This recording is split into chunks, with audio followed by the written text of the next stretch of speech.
Hey guys, I'm gonna try to do more videotaping on this build and stuff. This is kind of be a more of a kind of behind the scenes, all that good stuff. Just kind of show you what I've been doing up here for the next 3 days. I might post a video a day up here. I'm not really sure, but no, we're just I'm just working on getting the water pump set up. Already got the balancer installed. Other things I've been working on, got one of these cool little things here. These non-aerosol sprayers. You pressurize, you put the cleaner in it, like the brake cleaner fluid in it, and pressurize it. Let me show you. It's pretty cool. I got tired of, here it is. Got tired of running out of fluid all the time. And it comes out pretty good. Let me show you. So, but yeah, that's a time saver. Bought a gallon. And if everybody knows, when you buy those little sprayers, you know, O'Reilly's, sometimes you get them on sale like $3.99 a can. I got down to my last can. The can fell over, broke the nozzle. So made the can worthless. So all that fluid was still in there. And I'm not too sure how you would ever get that fluid out. And I ain't going to attempt it. It's because it's under pressure. I've been welding on some stuff. You'll see that in a video too. Here in the next couple weeks, you'll see that, what I've been working on with that. Has something to do with the motor.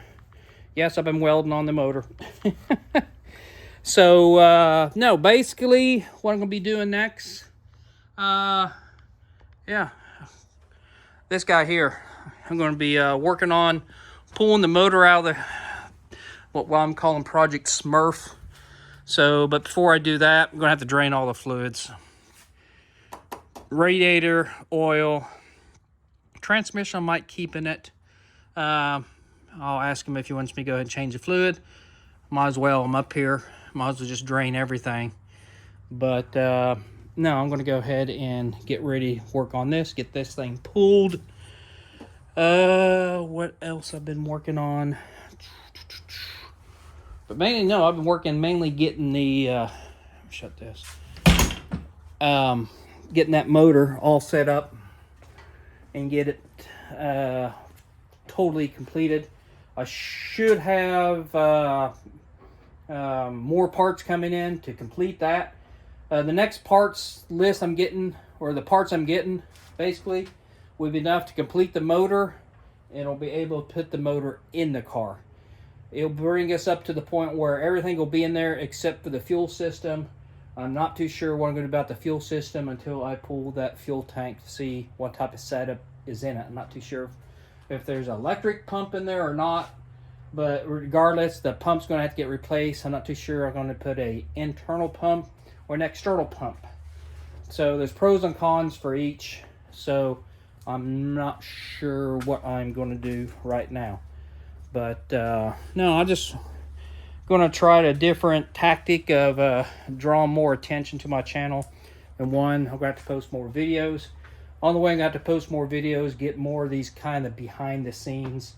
This would be more kind of impromptu type videos and stuff like that. So I'll just keep adding to this video, and then I'll post some of it up there. So hopefully get more content so you can see what's going on. Then when you see the real video come out, it'll be more kind of a detailed look of stuff. So anyway, yeah, I've got the water pump on now. Yeah, I kind of messed around just to get the, not water pump, starter.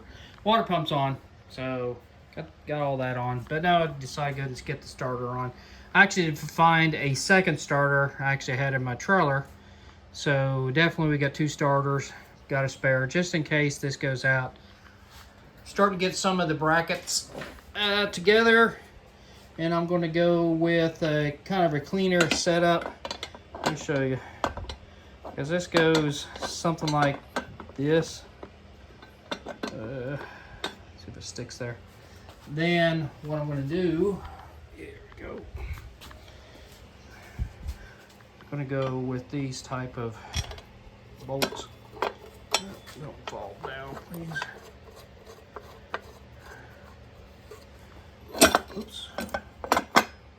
touch anything, I'll be upset. Now I'm going to go with those type Allen heads. Anybody knows that the old style was like this. That looks gaudy, plus this is stuck up. No, I'm not going to cut it off. That just does not make sense. This makes a lot better sense. It's a lot cleaner look that way. So, but yeah, I'm going to need to go to the store and get some of these guys so we can get them all nice and look clean. Then I can get the coils mounted up here. Still waiting on the gaskets for the covers and new rubber seals. And once I get that, then I definitely can get all this set up. I'm still waiting on push rods as well. So then I can get the rocker arms done. They're all ready to go. These are Brian Tooley's trunnions. So, but yeah, they came out pretty nice. Nice little setup. Didn't take long to do that, maybe an hour. These guys, this press, Harbor Freight, tell you what, that's perfect for what you need to put these new trunnions on. So I have a video that shows how to put all those on. So after I post this, you can go out there and check that video out as well. But yeah, those are they're just a security thing. You don't want these things going out, and after 100-something thousand miles on the motor, it's best to get those things replaced, and for the cost, you can't beat it. So anyway, like I said, that's it. It's the only thing I got monkeyed around up here today. Here in a few days or so, after I get some more parts in, I'll update this video. So with that, until then.